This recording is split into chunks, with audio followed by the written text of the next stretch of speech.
উঠিনি, সাধনা করলাম না, তরিকতে সবক মশ করলাম না, পীর হয়ে বসে থাকলাম, হয়ে গেল। লোকে জিন্দাবাদ দিচ্ছে মানে দ্যাটস এনাফ। জি,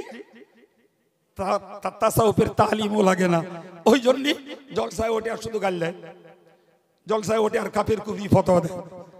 তাদের সাবজেক্টই হলো লোকের বিরুদ্ধে সমালোচনা করে পয়সা লুটে চলে যাওয়া। যারা নেয় তাদেরও রুচি, আর যারা নিয়ে আসে এদেরও রুচি।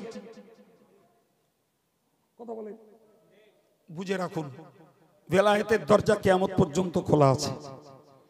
সাধনা যে করবে সে সফলতা লাভ করবে, সে সাধনা লাভ করবে।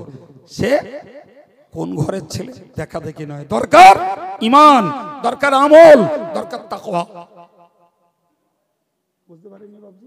হ্যাঁ, আমি কি বলতেছিলাম, আল্লাহর ওলিদের দরজা এই জন্যই বেশি, তারা দুমুখী সাধনা করে। একটা শরীয়তের উপরে দাঁড়িয়ে থাকতে সাধনা করে, আর একটা তরিকতের উপরে সাধনা করে সে জিতেন্দ্রীয় মানুষ হয়, তার ইন্দ্রকে কবজা করে ফেলে। জোরে বলুন সুবহানাল্লাহ। আর যারা আমরা সাধারণ মানুষ বাবু, আমরা শুধু শরীয়তের উপরে দাঁড়াতে সাধনা করি, কিন্তু উভয়ের জন্য কোরআনের পুরস্কার, ফালা খাউফুন আলাইহিম ওয়ালা হুম ইয়াহজানুন, এদের ভয় নাই, চিন্তাও নাই। জি, 2 নম্বর আল্লাহ বলেছেন উলাইকা হুম উলুল আলবাব, যারা হেদায়েতের উপরে কায়েম থাকে। আমার আল্লাহ পাকের বিচার হলো এরাই জ্ঞানী মানুষ। সুবহানাল্লাহ বলে। আমার ডিগ্রি নেই, আমার মিন্স আমাদের বিএ, বিএসসি, বিকম, এমকম, জি, BEd, DElEd, IAS, IPS, LLB, W, এই জাতীয় কোনো ডিগ্রি আমাদের নেই। ডিগ্রি নেই মানে জাগতিক বিচারে আমরা শিক্ষার মূল স্রোতে নেই, ঠিক না ভুল? জি, বরং শিক্ষার স্রোতে আমরা দেখতে পাচ্ছি প্রধানমন্ত্রী, মুখ্যমন্ত্রী, রাষ্ট্রসংঘের নেতা, রাষ্ট্রসংঘের মহাসচিব, বিশ্ব স্বাস্থ্য সংস্থার সদস্য, জি, বৈজ্ঞানিক, ভৌগোলিক, ঐতিহাসিক, এরাই বিশ্বের দরবারে শিক্ষিত। কথা বলছেন না কেন? ওরাই জ্ঞানী, ওরাই বুদ্ধিজীবী। পক্ষান্তরে দাড়িওয়ালা, টুপিওয়ালা, 2 পাস, 3 পাস, 4 পাস, 5 পাস, জি, মাঠখেটো মানুষ, পরের মজদুর, লেবার, হস্তশিল্পের কর্মী, ভাই এদের কাছে ঈমান আছে, নামাজ আছে, রোজা আছে, জিকির আছে, তাসবিহ আছে, তেলাওয়াত আছে, তাকওয়া আছে। ভাই আমার আল্লাহ বললেন এরাই আমার কাছে জ্ঞানী। সুবহানাল্লাহ, মন খুলে হবে না? এই পুরস্কার কি আমার একলা দেশে আল্লাহ? জি, সব আমল ওয়ালাদেরকে দিয়েছেন। আল্লাহ বললেন ইন্নাল্লাযীনা আমানু ওয়া আমিলুস সালিহাত উলাইকা হুম খায়রুল বারিয়া, যারা ঈমান নিয়ে এসেছেন এবং নেকির কাজ যারা করেছেন, আমি আল্লাহ সার্টিফিকেট দিচ্ছি তারাই হলো আমার সৃষ্টির ভিতরে শ্রেষ্ঠ। কি গো, আল্লাহ বলেছে নাকি গাদাখানিক হাতখানিক ডিগ্রি থাকলে শ্রেষ্ঠ বলেছে আল্লাহ? কথা বলেন, কথা বলেন। কোটিখানিক টাকা থাকলে শ্রেষ্ঠ বলেছে আল্লাহ? দেখতে সুন্দর আর সুন্দরী হলেই আল্লাহ শ্রেষ্ঠ বলেছে? হ্যাঁ, মন তিনি ওজন হলেই আল্লাহ শ্রেষ্ঠ বলেছে? হ্যাঁ, আল্লাহ বলেছেন যে তোমার রূপ চেহারা থাকলেই তুমি শ্রেষ্ঠ, সামাজিক নেতৃত্ব থাকলেই তোমার শ্রেষ্ঠ? নেভার, কখনো নয়। বরং শ্রেষ্ঠত্বের মানদণ্ড হলো ঈমান, শ্রেষ্ঠত্বের মানদণ্ড হলো ভালো আমল, শ্রেষ্ঠত্বের মানদণ্ড হলো তাকওয়া, পরহেজগারিতা, শ্রেষ্ঠত্বের মানদণ্ড হলো খোদার ভয়, শ্রেষ্ঠত্বের মানদণ্ড হলো নবীর সুন্নতের পায়রবি।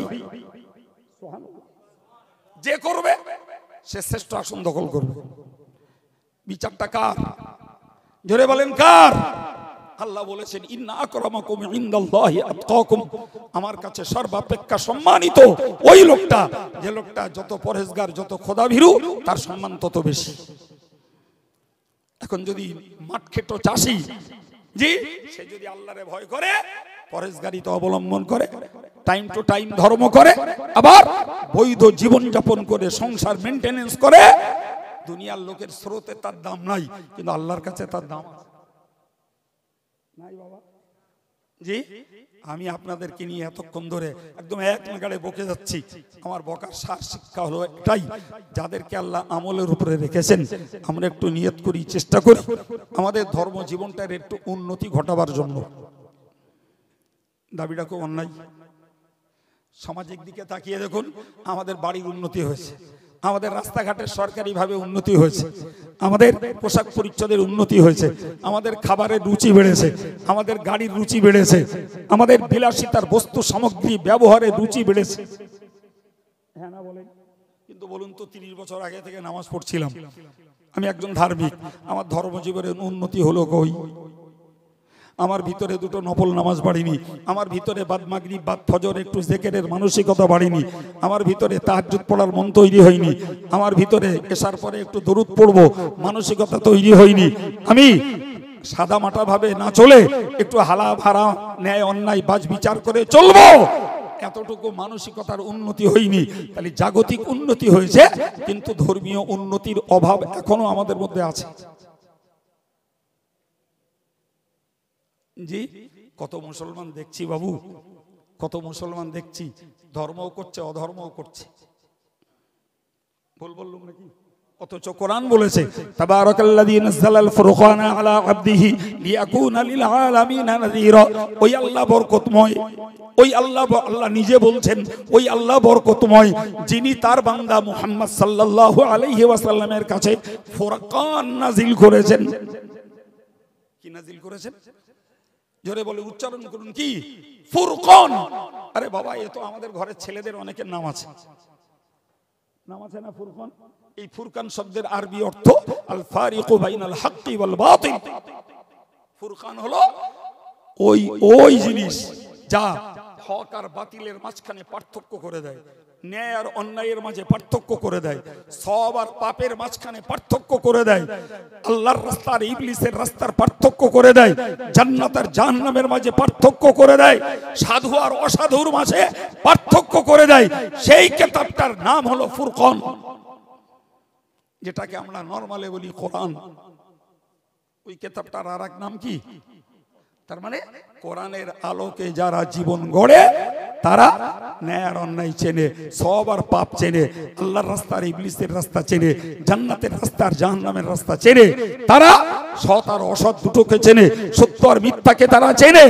ফলে তারা কোরআনের ফলোয়ার্স হিসাবে আল্লাহর রাস্তা, জান্নাতের রাস্তা, সতের রাস্তা, হালালের রাস্তা তারা ধারণ করে, আর ইবলিসের রাস্তা, অসৎ রাস্তা, মিথ্যার রাস্তা, প্রতারণার রাস্তা, জাহান্নামের রাস্তাকে তারা এড়িয়ে চলে, তারা সেটাকে পরিত্যাগ করে চলে। এরাই তো হলো কোরআনের ফলোয়ার। প্রিয় ভাইরা আমার, তাহলে আমাদেরকে বুঝতে হবে কোরআন শুধু আমাদের ঘরের ছেলে মেয়েরা পড়বে, আমাদের ছেলেরা হাফেজে কোরআন হবে, এই জন্য আল্লাহ শুধু কোরআন দেয়নি বাপ। কোরআন দিয়েছে পড়ো জীবন গড়ো, পড়ো জীবন গড়ো, তবেই কোরআন তোমার জন্য সুপারিশকারী হবে। অন্যথায় কোরআন গোদরেজের আলমারিতে, কোরআন সানসেটে।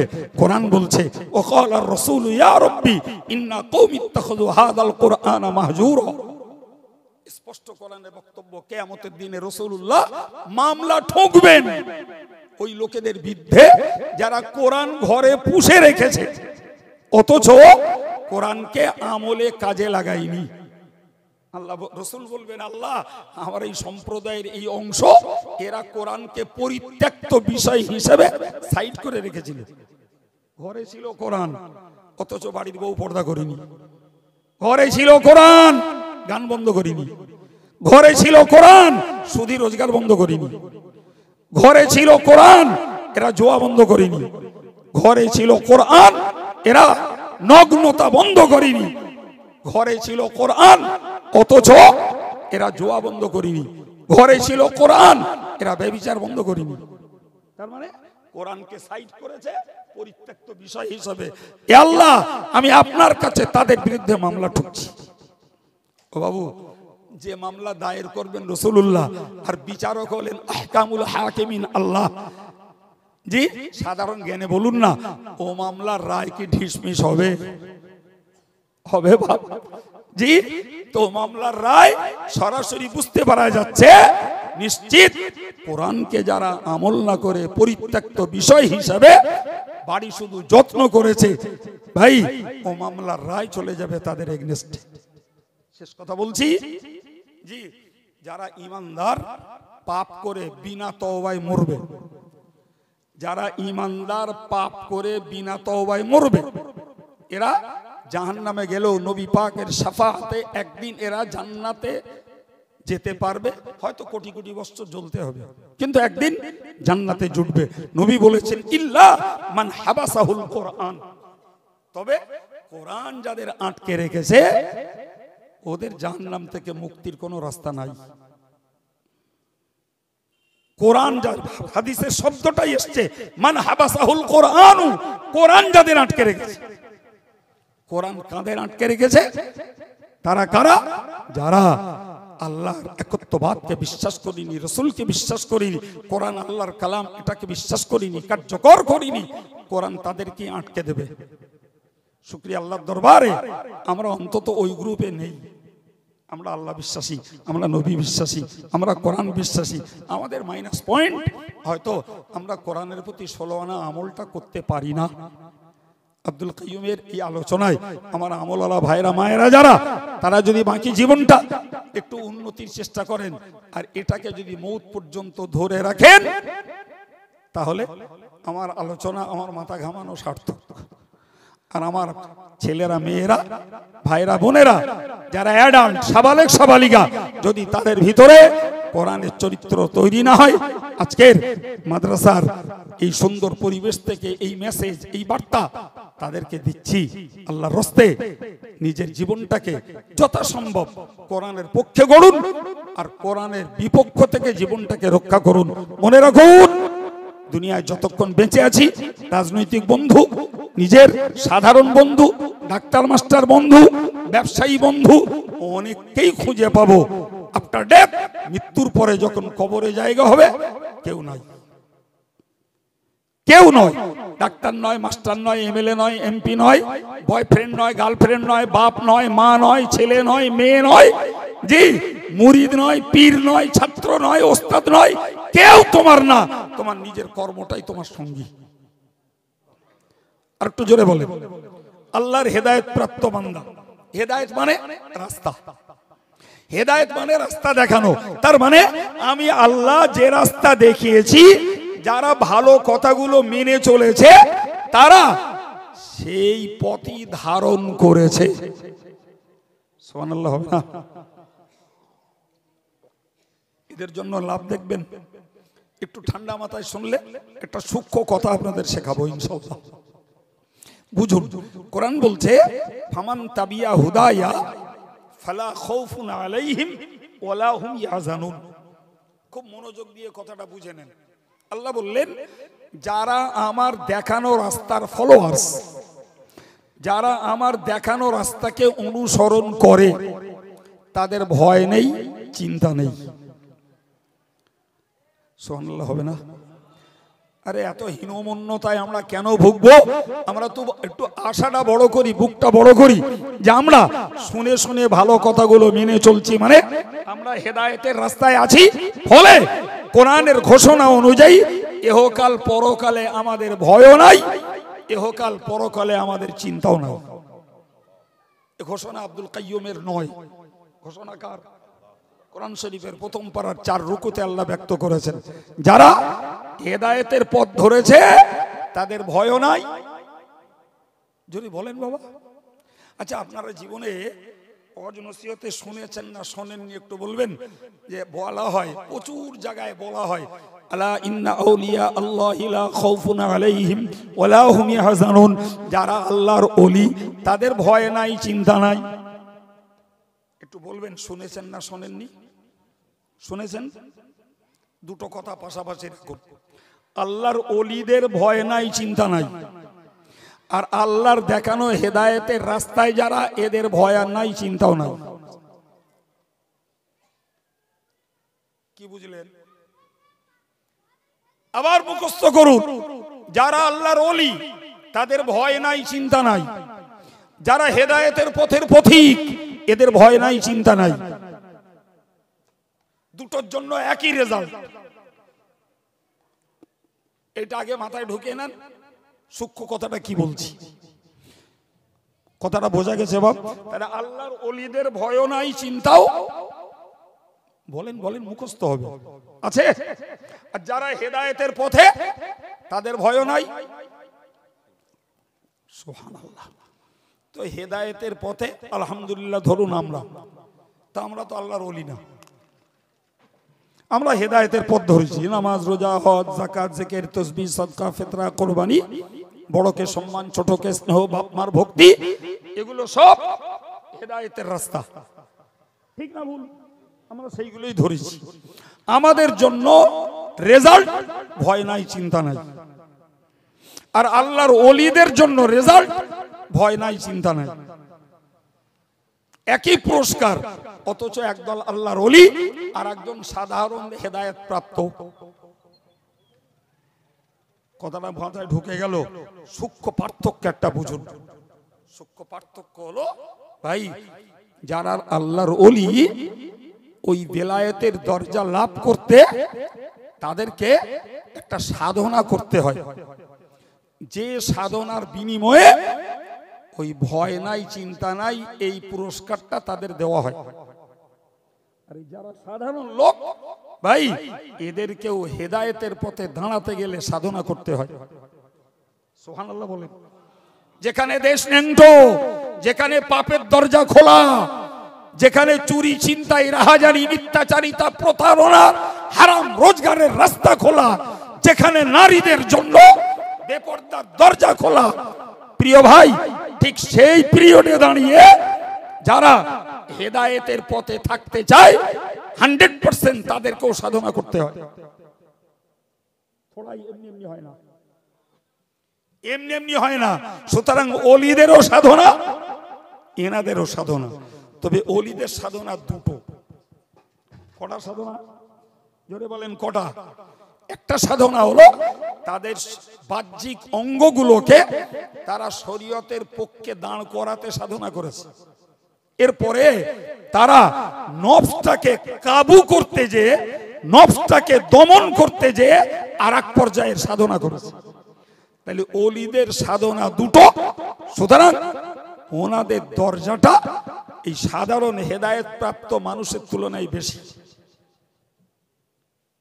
কথা বোঝাতে পারছে কিচ্ছু? আর এদের সাধনা একটা, সেটা হলো যে বেহেদায়েতের রাস্তা থেকে হেদায়েতের রাস্তায় এই মানুষগুলো দাঁড়িয়ে আছে, এদেরটাও সাধনা। তো উভয়ের জন্য পুরস্কার, ভয় নাই, চিন্তা নাই। কিন্তু দরজাগত দিক দিয়ে সাধারণ লোকের তুলনায় ওলিদের বেশি। কেন? তাদের সাধনা দুটো। কটা সাধনা? জোরে বলেন। একটা সাধনা হলো তাদের বাহ্যিক অঙ্গগুলোকে শরীয়তের পথে দাঁড় করাতে তাদেরকেও সাধনা করতে হয়েছে।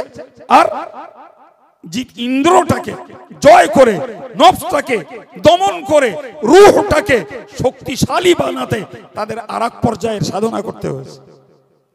এই জন্য ভয় চিন্তা তাদের নাই, কিন্তু তাদের দরজাটা বেশি, তাদের দরজাটা বেশি। আর আমরা যারা সাধারণ হেদায়েত প্রাপ্ত মানুষ, আমরাও সাধনা করেছি, কিন্তু দরজাটা তাদের তুলনায় আমাদের কম, যেহেতু আমাদের সাধনা একটা পথে। এখন এই আম মানুষ, এরাও ইচ্ছা করলে ওই আর একটা সাধনা এরাও করতে পারে। এরাও, আমার দেশের মূর্খরা মনে করে পীরের ছেলে পীর হবে। আমার দেশের মূর্খরা মনে করে পীরের রক্ত থাকলে তাই পীর হবে। না, মিথ্যা, মূর্খমি কথা। দরজা খোলা কিয়ামত পর্যন্ত। সাধনা যে করবে সে বেলায়েত লাভ করবে, সাধনা যে করবে সে ওলি হবে। এই কথা বুঝতে পারেননি? ওই মূর্খতার বাজার চালিয়ে যাচ্ছে একদল লোক। বাপ পীর হলি ছেলে পীর হবে। আচ্ছা, কত বড় মূর্খ! বাপ ডাক্তার ছিল, ছেলে পড়বে না, ডাক্তার হয়ে যাবে। বাপ ইমাম সাহেব ছিল, ছেলে কোরআন শরীফ পড়তে পারে না, সেই ইমামতি করবে? হ্যাঁ? বাপ উকিল ছিল, ছেলে ওকালতি পড়বে না, সে উকিল হয়ে যাবে? বাপ মুফতি ছিল, ছেলে ফতোয়া নিয়ে রিসার্চ করবে না, সে মুফতি হয়ে যাবে? বাপ সাধনা করে হাফেজ সাহেব হয়েছিল, ছেলে সাধনা করবে না, হাফেজ সাহেব হয়ে যাবে? কথা বলে আদৌ নয়। তাহলে হাফেজের ছেলে হাফেজ পড়বে না, হাফেজ হতে পারে না। মুফতির বেটা মুফতি পড়বে না, মুফতি হয়ে যাবে, এটা হতে পারে না। ডাক্তারের বেটা ডাক্তারি পড়বে না, ডাক্তার হয়ে যাবে, এটা হতে পারে না। মাস্টারের বেটা মাস্টারি পড়বে না, মাস্টার হয়ে যাবে। উকিলের বেটা ব্যারিস্টারি পড়বে না, ব্যারিস্টার হয়ে যাবে। It is impossible. সুতরাং পীরের বেটা সাধনা করলে পীর হবে, চাষির বেটা সাধনা করলে পীর হবে, জি সৈয়দের বেটা সাধনা করলে পীর হবে, সিদ্দিকের বেটা সাধনা করলে পীর হবে। সাধনা না করবে তো ভাই যার বেটাই হোক, মনে রাখবেন যোগ্যতা যার পদ তার, যোগ্যতা নাই পদ নাই। কথা বোঝা যাচ্ছে বাপ? জি আমার বাঙালি মুসলিম সমাজের আজও এই মূর্খতার ঘোর কাটিনি। তাদের ব্রেন সাক্ষী দিল এবারটা মোহাম্মদের নয়, হতে পারে মোহাম্মদ আরবি ভাষী, কিন্তু এই উক্তি এটা মোহাম্মদ করতে পারে না, এর পিছনে নিশ্চিত রয়েছে ঐশী শক্তি। সুবহানাল্লাহ। তখনই তো তারা আল্লাহকে খুঁজতে গেল, তখনই আল্লাহর সন্ধান তারা ভাবনা চিন্তার ভিতর দিয়ে নিতে গেল। রেজাল্ট পেলাম ইহুদির ঘর থেকে বেরিয়ে এসে ইসলামের পতাকা তলে, খ্রিস্টানের ঘর থেকে বেরিয়ে এসে ইসলামের ছায়া তলে, কাফের মুশরিকের ঘর থেকে বেরিয়ে এসে কলেমায় দীক্ষিত হলো। তারাই তো ভাই অগ্নি উপাসকের ঘর থেকে বেরিয়ে পারস্য থেকে মদিনায় এসে সালমান ফারসি রাদিয়াল্লাহু আনহু ইসলামের মতো দৌলত গ্রহণ করলেন। আবিসিনিয়া থেকে বেরিয়ে এসে বেলালের মতো গোলামের বাচ্চা গোলাম ইসলামটাকে কবুল করে দাসত্বগিরি করে ইসলামটাকে বরণ করলো মক্কায় এসে। যার নাম ছিল আব্দুস শামস, সূর্য পূজারী, নাউজুবিল্লাহ বলেন। যে ব্যক্তিটার নাম ছিল আব্দুস শামস, মুশরিকের ঘরের ছেলে, এই আব্দুস শামস নামীয় ব্যক্তিটাই হলো হযরত আবু হুরায়রা রাদিয়াল্লাহু আনহু। তিনি ৭৩ বছর বয়সে ইসলামের আকর্ষণে আকৃষ্ট হয়ে মাত্র কয়েক বছরের ভিতরে ৫,০০০-এর বেশি নবীর হাদিস বিশ্ববাসীকে উপহার দিলেন। আল্লাহু আকবার। প্রিয় ভাইরা আমার, তাহলে বোঝা গেল কোরআনের বয়ান মানুষের কাছে করার একদম হাতে নাতে ফল রাসূলুল্লাহ নিজে পেলেন। আল্লাহ কি বললেন? নবী বয়ান দাও, মানুষরা ভাববে, মানুষরা চিন্তা করবে, গবেষণা করবে, তারা কোরআনের ধারা বিবরণী শুনে আল্লাহকে খুঁজে নেবে। আল্লাহ একজন না একাধিক, তারা বুঝে নেবে। সুবহানাল্লাহ বলেন। সত্যি তারা বুঝে নিল। যারা ছিল বহু ঈশ্বরবাদী, যারা ছিল প্রতিমা পূজারী, যারা সূর্য পূজারী, তারকা পূজারী, জি তারাই তো মাথাটাকে মাটিতে নত করে বলল সুবহান রাব্বিয়াল আলা। ওই জাত সত্তার পবিত্রতা বর্ণনা করেছি, করছি যিনি সর্বমহান। সুবহানাল্লাহ। এটা তো তাদেরই উক্তি। প্রিয় ভাই, আমি আবার বলছি, আমরা সৌভাগ্যবান। আমাদের এত ভাবতে হয়নি, গবেষণা করতে হয়নি, চিন্তা চেতনা করতে হয়নি। আমরা সহজে ইসলামের দাওয়াত পেয়েছি, ইসলামের হেদায়েত পেয়েছি। সহজে আমরা ইসলামী জীবন যাপন করতে আলহামদুলিল্লাহ শুরু করতে পেরেছি। প্রিয় ভাই, আল্লাহ তার নবীকে বললেন, নবী কোরআন দিয়েছি তোমার কাছে, মানুষের কাছে বয়ান দাও। অন্য আয়াত পাকে বলেছেন লিতাকুনা লিল আলামিনা নাযীরা। আল্লাহ বললেন তোমার কাছে কোরআন দিয়েছি যাতে করে তুমি মানুষের জন্য ভীতি প্রদর্শনকারী হবে। কোরআন দিয়েছি শুধু পড়ার জন্য না, বক বক বক বক বক বক করে পড়ে ফেললাম ও জন্য কোরআন দেইনি। শুধু নবী তোমাকে কোরআন দিয়েছি মানুষকে তুমি মৌতের যন্ত্রণার ভয় দেখাও। ওই কোরআনে আছে। আয়াত পড়ে সময় দেওয়ার অবকাশ আমার নেই। তুমি মানুষকে কবরের আযাবের ভয় দেখাও, তুমি মানুষকে বিভীষিকাময় কিয়ামতের দিনের ভয় দেখাও, তুমি মানুষকে ভয় দেখাও তোমার আমল নামাটা বাম হাতে আসতে পারে, তুমি মানুষকে ভয় দেখাও তোমার পাপের পাল্লাটা ভারী হতে পারে, তুমি মানুষকে ভয় দেখাও জাহান্নামের উপরের পোলটা অতিক্রম করতে হবে, তুমি মানুষকে ভয় দেখাও অতিক্রম না করতে পারলে জাহান্নামে নিক্ষিপ্ত হতে হবে। সুবহানাল্লাহ। এসব বয়ান কোথায়? আমি একটা একটা করে আপনাদের আব্বা মার দোয়ায় আয়াত পড়ে পড়ে বলতে পারি, সেটা সময় সাপেক্ষ। তাই আপনারা বিশ্বাসী মানুষ, মৌলিক কথাগুলো বলছি। এই ভয়গুলো দেখাতে বললেন কে? আলা কলবিকা লিতাকুনা মিনাল মুনজিরিন। ওগো নবী জিবরাইল মারফত তোমার হৃদয়ে কোরআন দিয়েছি, তুমি মানুষকে ভয় দেখাবে, এই জন্যই তোমার কাছে কোরআন দেওয়া। কোরআন শুধু তেলাওয়াতের জন্য নয়, কোরআন শুধু বাড়ি রাখার জন্য নয়, কোরআন শুধু বুকে মুখে চুম্বন দেওয়ার স্পর্শ করানোর জন্য নয়, কোরআন শুধু মাথায় ঠেকাবার জন্য নয়, কোরআন হলো মানুষকে ভয় দেখাবার জন্য।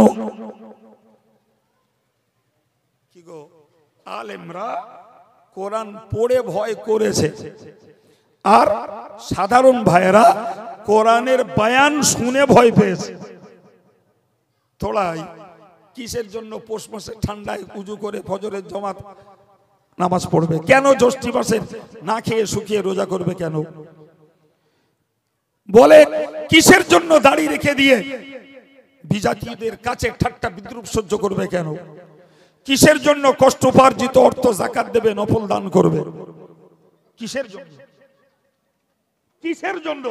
ওই কোরআন বার্তা দিয়েছে, ওই কোরআন এই কাজগুলো করতে নির্দেশ দিয়েছে।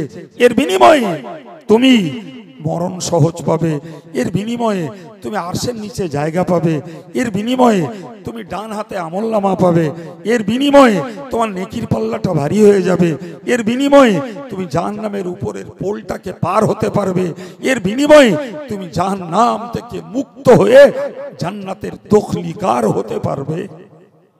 আর একটু মন খুলে বলে কি গো, আমি কি এটা বেশি বেশি বলছি না বাস্তব বলছি?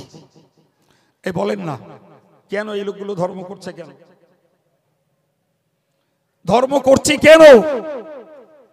যার কাছ থেকেই শুনে হোক কোরআনের ভয়ের বার্তাগুলো শুনেছি, সেই ভয় থেকে আত্মরক্ষার জন্য কোরআনের পক্ষে জীবন গড়ছি। সুবহানাল্লাহ, ঠিক না ভুল বাবু? সম্মানিত ভাইরা আমার, কোরআন খুলে দেখুন, কোরআন স্পষ্ট করে বলছে ওয়া আনজালনা কিতাবুন আনজালনাহু ইলাইকা লিতুখরিজান নাসা মিনাজ যুলুমাতি ইলান নূর। ওগো নবী, তোমার কাছে কোরআন দিয়েছি, তোমার কাছে কোরআন দিয়েছি, দায়িত্ব হলো তোমার এটাই, তুমি এই কোরআনটার বিনিময়ে মানুষকে অন্ধকার থেকে আলোর দিকে নিয়ে আসবে। অন্ধকার কি? শিরক অন্ধকার, কুফর অন্ধকার, বেদাত অন্ধকার, বদচরিত্র অন্ধকার, সুদ অন্ধকার, মদ অন্ধকার, হত্যাকাণ্ড অন্ধকার, অসামাজিকতা অন্ধকার। এই সমস্ত রকমের বিশ্বাসগত এবং কার্যগত উভয় প্রকারের অন্ধকার থেকে, শিরক থেকে বাঁচিয়ে তাওহীদের দিকে মানুষকে নিয়ে আসবে, কুফর থেকে বাঁচিয়ে ঈমানের দিকে নিয়ে আসবে, বেদাত থেকে বাঁচিয়ে সুন্নতের দিকে নিয়ে আসবে, বদ চরিত্র থেকে বাঁচিয়ে সৎ চরিত্রে নিয়ে আসবে, মিথ্যা থেকে বাঁচিয়ে সত্যের দিকে নিয়ে আসবে, সুদ থেকে বাঁচিয়ে বৈধ রোজগারে নিয়ে আসবে, তুমি গালি থেকে বাঁচিয়ে জিকিরে নিয়ে আসবে, হত্যাকাণ্ড থেকে বাঁচিয়ে ভাতৃত্বের দিকে নিয়ে আসবে। এই জন্যই তোমার কাছে কোরআন দিয়েছে। সুবহানাল্লাহ বাড়িয়ে নাকি হালকা দেয়? একটু মন খুলে বলেন না সুবহানাল্লাহ। এই যে কথাগুলো বললাম, বাস্তবের ইতিহাসে কথাগুলো সত্য না মিথ্যা? একদম একদম ওভার 100% সত্য। ওই তো সেই জাতি, যে জাতি শিরক করত, যে জাতি মদ খেত, যে জাতি বেদাত প্রথা পালন করত, যে জাতি লড়াই করত, মারামারি করত, হত্যাকাণ্ড চালাতো, যে জাতি স্ত্রীকে সংসার করতে অধিকার দিত না, যে জাতি নিজের ঔরসের কন্যাকে জীবন্ত পুঁতে ফেলত, সেই জাতির কাছেই তো রাসূল কোরআন ছড়িয়েছেন। আল্লাহু আকবার। মাত্র 23 বছরের ব্যবধান, মাত্র 23 বছরের ব্যবধানে একটা অসভ্য, বর্বর, অশিক্ষিত, উচ্ছৃঙ্খল, যুদ্ধান্দেহী, হত্যার লিপ্সু মানুষগুলো তৈরি হয়েছে একটি সুশীল সামাজিক মানুষ। সুবহানাল্লাহ। 23 বছর পরে গোটা মক্কা ভূমিতে এই জাতীয় অপরাধী আসামি একটাও ছিল না। আলহামদুলিল্লাহ বলবেন না? কই নবী তো অস্ত্র নিয়ে ময়দানে নামেননি, নবী তো সেনাবাহিনী নিয়ে ময়দানে নামেননি, নবী তো আন্দোলন করে স্লোগান তুলে ময়দানে নামেননি। তাদেরকে কি দিয়েছেন? কোরআনের বার্তা। সুবহানাল্লাহ। কি দিয়েছেন? কোরআনের বার্তা। বিশ্বাস করুন, আমার রাসূলুল্লাহ বলেছেন, মান ক্বালা বিহি ফাকাদ সাদাকা, যে লোকটা কোরআন দ্বারা কথা বলে ওই লোকটা সত্য কথা বলে। ওমান আমিলা বিহি উজিরা, যে কোরআনের ভার্সনের উপরে আমল করে ওই লোকটা সওয়াব প্রাপ্ত হয়। ওমান হাকামা বিহি আদালা, কোরআন দ্বারা যারা ফয়সালা করে এরা ন্যায় ন্যায্য বিচার করে। ওমান হুদিয়া ইলাইহি হুদিয়া ইলা সিরাতিল মুস্তাকিম, কোরআনের দিকে যাদেরকে ডাকা হয় ওদেরকেই সরল সহজ ও সঠিক রাস্তায় ডাকা হয়। বিশ্বাস করুন, আমি আল্লাহর প্রতি ভরসা করে জোর গলায় বলতে পারি, আজকের অধর্ম পরায়ণ মুসলিম যুবকেরা এরা চ্যালেঞ্জ করুক, এরা চ্যালেঞ্জ করুক যে আমরা কোরআনের কাছে আসব অথচ আমাদের লাইফ স্টাইল চেঞ্জ করব না। আর আমি চ্যালেঞ্জ করছি, এরা কোরআনের কাছে আসুক, 2 বছর এদের জীবনযাত্রার মান পরিবর্তন হয়ে যাবে। সাহস নেই ওদের এই চ্যালেঞ্জ নেওয়ার। ওরা জেদ করুক যে আমরা বেনামাজি থাকবো, শয়তানি করব, তাস খেলবো, জুয়া খেলবো, মদ পান করব, আমরা পর্নোগ্রাফি করব, আমরা মোবাইলে ডুবে চরিত্রকে ধ্বংস করব, এটা ওদের জেদ থাক। আর আমি চ্যালেঞ্জ করছি, তুই বাবা তোর জেদের জায়গায় দাঁড়িয়ে কোরআনের কাছে চলে আয়। 2 বছর তোর যদি জীবন থেকে পরিবর্তন না হয়, এইখানে খরচা করে লোক ডেকে অন্যায় স্বীকার করার দায়িত্ব আমার, খরচা আমার। শয়তান ওদের আসতে দেবে না, শয়তান ওদের আসতে দেবে না। তোরা কোরআনের কাছে যাস না। জি, কোরআন একটা চুম্বক, ওর কাছে গেলি আকৃষ্ট হয়ে পড়বি, কোরআনের ধারায় যাস না। এ তো 1400 বছর আগের শয়তানের পরিকল্পনা। শয়তানের পক্ষে মক্কার দুশমনেরা বলেছিল, লা তাসমাউ লিহাযাল কোরআন, এ তোরা কোরআন শুনিস না। ডাইরেক্ট হিট, তোরা কোরআন শুনিস না, বরং অলগাউ ফি, যেখানে কোরআন পড়া হয় সেখানে হই হই কর, সেখানে গন্ডগোল কর, সেখানে চেঁচামেচি কর। বেয়াদবির ক্ষমা চাচ্ছি বাবু, আজকের আমাদের এই জাতীয় মজলিসগুলো জি একটু মূল্যায়ন করে দেখুন। কোড়াপাড়ায় তো একটা সভা করে এসছে, আপনাদের বাপ মার দোয়ায় বছরে 600-700 প্রোগ্রাম আল্লাহ করায়। কটা বলেছি? 600-700। সেই প্রোগ্রামগুলো চিত্র দেখে বলছি, মজলিসে যত লোক থাকে ভাই 50 না 60% লোক থাকে এর বাইরে ওই এর জন্য, দোকান পাশের জন্য, নারী পুরুষের প্রেম বিনিময়ের জন্য, খাবার খাওয়ানোর জন্য ফ্রি ফায়ার আর পাবজিতে সময় নষ্ট করে। ইয়া নবী সালামু আলাইকা বললে মজলিসে আর জায়গা হয় না। আমি যেন ভুল বলছি মনে হচ্ছে, হ্যাঁ? তো এরা স্পেশাল করে কোরআনের কাছে যাবে পরের কথা, কমনলি পরিবেশ তৈরি করে ডাকা হচ্ছে তাই আসে না। এরা তো ভাবতে পারতো যে কোড়াপাড়া মাদ্রাসার এই সভাটা কালকে হচ্ছিল না, আজকে হবে, আর আগামী কালও হবে না, তো যাই না।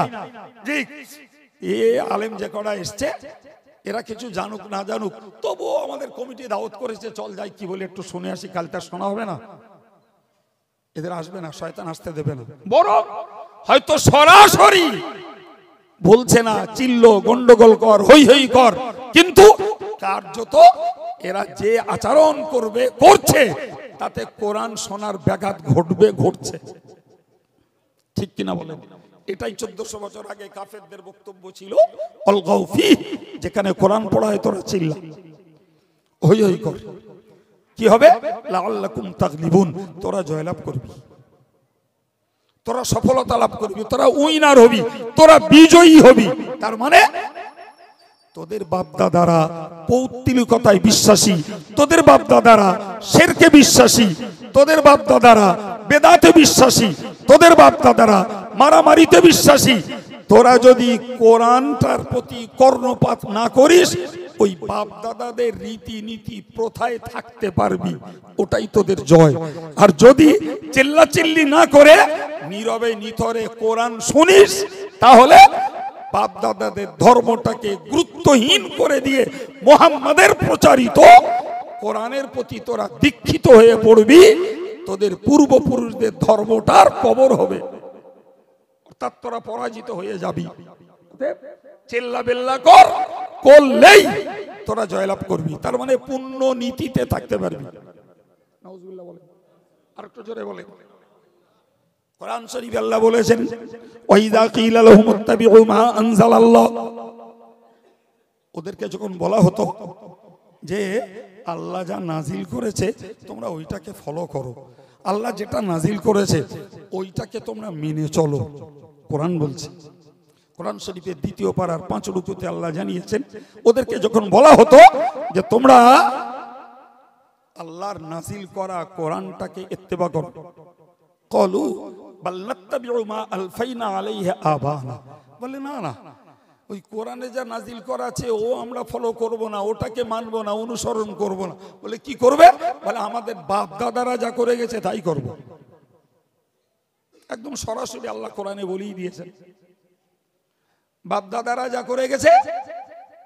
কথা বলে আমার আল্লাহ বললেন, আওয়ালাউ কানা আবাউহুম লা ইয়াকিলুনা শাইয়া ওয়া লা ইয়াহতাদুন, ওদের বাপ দাদাদের হাল হলো ওরা না কিছু বুঝতো, না ছাড়া ছিল, না তারা ছিল হেদায়েত প্রাপ্ত। ফলে ওদের বাপ দাদারা মূর্খ বলেই ওরা শিরকি ধর্ম পালন করত, ওদের বাপ দাদারা মূর্খ বলেই পৌত্রিকতার ধর্মে তারা বিশ্বাসী ছিল।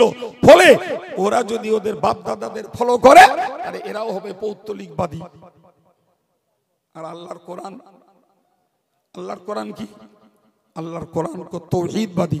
আল্লাহ বলেছেন, ইয়া আইয়ুহান নাস, হে মানুষেরা, উবুদু রাব্বাকুম, তোমরা তোমাদের রবকে, প্রতিপালককে এক বলে জানো। সুবহানাল্লাহ। আল্লাযী খলাকাকুম, যিনি তোমাদেরকে সৃষ্টি করেছেন। শুধু তোমাদের না, আল্লাযীনা মিন ক্বাবলিকুম, তোমাদের পূর্বে দাদা পরদাদা নানা নানি বাপ মা যারা ছিল তারা আজকে নেই। সুতরাং তোমরা যারা আজকের দাপটাচ্ছ, ইন ফিউচারে অদূর ভবিষ্যতে তোমরা বলো থাকবে না, তোমাদের বাপ দাদারা চলে গেছে, ওদেরকেও সৃষ্টি আমি করেছিলাম, তোমাদেরকেও আমি করেছি। অতএব তোমরা আল্লাহকে এক বলে স্বীকার করো। এটা ছিল কোরআনের বার্তা। আর ওদের বাপ দাদাদের বার্তা হলো বহু ঈশ্বরবাদী, পৌত্তলিকবাদী। ফলে ওরা বলতো কোরআন কি বলছে ওটা মানবো না, বাপ দাদারা যা করে গেছে তাই করব। নাউজুবিল্লাহ বলেন, আর একটু জোরে বলেন।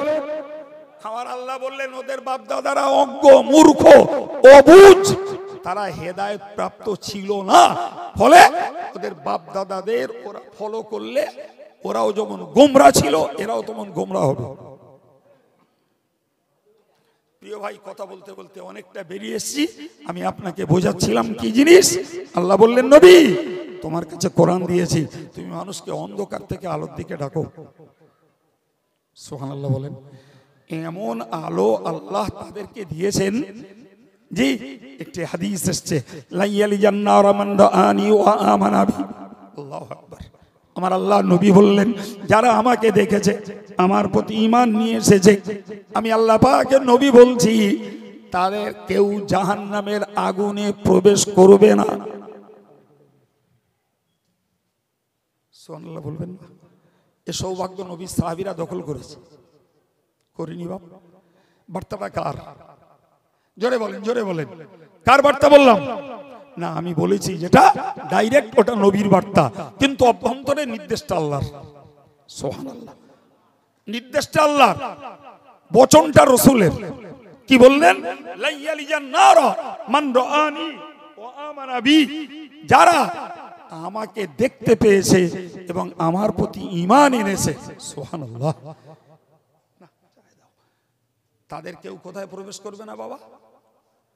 একবার বলেছি তো, বলেন না? তারা জাহান্নামে প্রবেশ করবে না। এই নিশ্চয়তা আল্লাহর পক্ষ থেকে নবী দিয়েছেন। ওদেরকে যারা নবীকে দেখেছে, নবীর প্রতি ঈমান এনেছে, তারা জাহান্নাম থেকে মুক্তির গ্যারান্টি পেয়ে গেছে। কি গো, এটা তাদের জন্য কি সৌভাগ্য নয়? কি বলছেন? ওরাই তো ভিন্ন ধর্মে ছিল, অন্য আয়াত পাকে আল্লাহ বলেছেন রাদিয়াল্লাহু আনহুম ওয়া রাদু আনহু। ও দুনিয়ার ইমানদারেরা তোমরা জেনে রাখো আমার নবী সাহাবীদের উপরে আল্লাহ সন্তুষ্ট। আল্লাহ নিজে বলছেন আমার নবী সাহাবীদের উপরে আমি সন্তুষ্ট, অরদু আনহু, এবং তারাও আমার বিধানের উপরে সন্তুষ্ট। সুবহানাল্লাহ বলেন। 1400 বছর পরে যদি ইমানদার মুসলমানের ছেলে মেয়েরা এরা যদি আল্লাহর প্রতি ইমানটাকে ঠিক রেখে দিয়ে আল্লাহ পাকের নির্দেশ মতো যদি জীবনটা চালায়, আমার আল্লাহ পাক এক কথায় জানিয়ে দিলেন ইন্নাল্লাযীনা আমানু ওয়া আমিলুস সলিহাত, যারা ঈমান নিয়ে এসেছেন এবং নেকির কাজ যারা করেছেন, কানাত লাহুম জান্নাতুল ফিরদাউসি নুজুলা, জান্নাতুল ফিরদাউসের মেহমানদারি তাদের জন্যই ব্যবস্থা করা আছে। কি গো, তাহলে আমাদের জন্য আল্লাহ পুরস্কার দেয়নি বাবা? হ্যাঁ না বলেন? একদম আমাদের জন্য পুরস্কার ঘোষিত রয়েছে, একদম স্পষ্ট পুরস্কার, যে তোমরা ঈমান ঠিক রেখে নেক আমলের উপরে জীবনটাকে দাঁড় করাও, তোমাদের জন্য জান্নাতুল ফিরদাউস। অন্য আয়াত পাকে আল্লাহ বলেছেন আল্লাযীনা ইসতামিউনাল কাওলা ফায়াত্তাবিউনা আহসানা উলাইকা আল্লাযীনা হাদাহুমুল্লাহ ওয়া উলাইকা হুম উলুল আলবাব। আমার আল্লাহ বললেন যারা কথা শোনে এবং ভালো কথাগুলো যারা মেনে চলে, সুবহানাল্লাহ বলেন, আমরা তারাই। আলহামদুলিল্লাহ বলেন। আমরা আলেম ওলামাদের কাছ থেকে কথা শুনেছি এবং সেই কথাগুলোর মধ্য থেকে ভালো কথাগুলো মেনেই আমরা আমাদের ধর্মজীবন তৈরি করেছি।